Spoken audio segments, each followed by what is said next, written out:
நம்ம திருவண்ணாமலைக்கு வரோம். எதுக்காக வரோம்? அண்ணாமலையாரை பார்க்கணும், உண்ணாமலை அம்மனை பார்க்கணும், நவலிங்கங்களை பார்க்கணும், கிரிவலம் வரணும், அதுக்காக.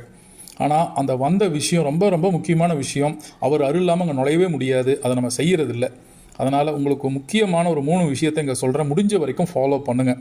ஒரு பக்தனாக, சித்த நடிமையாக நான் சொல்கிறேன். முதல் விஷயம், கிரிவலம் வரப்போ ஒரு அடி நீங்கள் வைக்கிறப்போ 1000 லிங்கத்தை கும்பிட்டதற்கு சமம் என்பது அங்குள்ள சித்தர்கள் சொல்லிய வாக்கு. அப்போ அதை நினச்சிக்கோங்க, எவ்வளோ பலமுள்ள ஒரு விஷயம் அங்கே நீங்கள் செய்கிறீங்கன்னு. அந்த மௌனமான உங்களோட பிரார்த்தனையை அண்ணாமலையார சிவனை அவரை நினச்சி ஒவ்வொரு அடிக்கும் ஒவ்வொரு தடவையும் சிவ மந்திரங்களை சொல்லி, உங்களுக்கு தெரிஞ்ச உண்ணாமலை அம்மன் மந்திரத்தை சொல்லி அண்ணாமலையாரை நினச்சிட்டே நடங்க. நம்மளோட விஷயங்களுக்காக அவங்களோட புரிதல், இது பிரபஞ்ச சக்தி இருக்கக்கூடிய இடம். ஸோ அதுக்காகத்தான் நீங்களும் வந்திருக்கீங்க.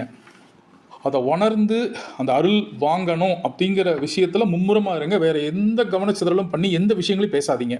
அதே மாதிரி 2வது விஷயம், கோயிலுக்குள்ளே போனீங்கனாலும் 1000 பேர் 1,00,000 பேர் இருக்கிறாங்க, அதனால் நிறைய நேரம் ஆகுதுன்னு சொல்லி மறுபடியும் கவனச்சிதறலாகி உலக கதை பேசுகிறது, ஊர்க்கதை பேசுகிறது அப்படின்னு போயிடக்கூடாது. திருப்பியும் அதே தியான நிலைக்கு வாங்க. நின்றுக்கிட்டே இருந்தாலும் நடந்துக்கிட்டே இருந்தாலும் ஓம் அண்ணாமலையாரே போற்றி, ஓம் உண்ணாமலை அம்மனே போற்றி, அங்கே இருக்கிற நவலிங்கங்களை நினச்சிக்கோங்க. அது சித்தர்கள் வாழும் பூமி. உங்கள் பக்கத்தில் நிற்கலாம், அந்த கண்ணு தள்ளி நின்று கூட பார்த்துட்ருக்கோம். சின்சியராக உங்களோட பிரார்த்தனையை அவரை நினச்சி அங்கே சொல்லிகிட்டே வாங்க. அது 4 மணி நேரம் ஆனாலும் சரி, 10 நிமிஷம் ஆனாலும் சரி. அது 2வது முக்கியமான விஷயம். கண்டிப்பாக நியாயம் பேசி சத்தம் போட்டு அங்கே இருக்கக்கூடிய மற்றவங்களோட தியான நிலையை கெடுக்காதீங்க, அது தவறு. 3வது விஷயம், நம்ம அந்த திருவண்ணாமலை மலை மீது நம்ம போகிறோம் அப்படின்னா அந்த மலையோட வரலாறு தெரியும். தெரியலன்னா இன்னொரு பதிவில் நான் சொல்கிறேன். தெரிஞ்சவங்க, விஷயம் புரிஞ்சவங்க மற்றவங்களுக்கு சொல்லுங்கள். அந்த மலை எவ்வளோ புனிதமானதுன்னு தெரியும். ஜோதிர்லிங்கம் அப்படின்னு நம்ம சொல்கிறோம். அந்த மேலே போகணும், கால் வைக்கணும்னா கண்டிப்பாக விரதம் இருந்து வாங்க. மண்டல விரதம் இருங்க. குறைஞ்சபட்சம் 14 நாளாவது சோமவாரம், 2 சோமவாரங்கள் அப்படின்னு சொல்லுவோம், அதை கடைபிடிச்சிட்டு வாங்க. கண்டிப்பாக பக்கா விரதம் இருந்து வரணும். எந்த மாற்று கருத்து கிடையாது. ஆணோ பெண்ணோ எந்த விதமான அசைவ உணவுகளையும் சாப்பிடாம பிரம்மச்சரிய விரதம் இருந்து டெய்லி அண்ணாமலை நினச்சி விளக்க பற்ற வச்சுட்டு அப்புறம் வந்து காலை வைங்க.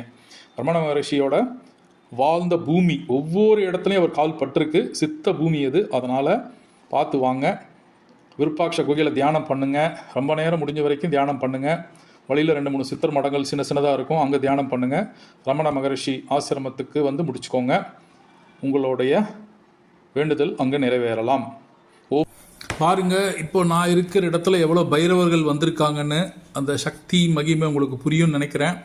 என்னாலே நகர முடியல, அப்படியே அமைதியாக உட்காந்துட்டேன், தியான நிலைக்கு போயிட்டேன். அப்புறம் அவங்களே வழி காமிச்சாங்க, கூட்டிகிட்டு போனாங்க. அந்த மாதிரியோட சக்தி உள்ள இடம்.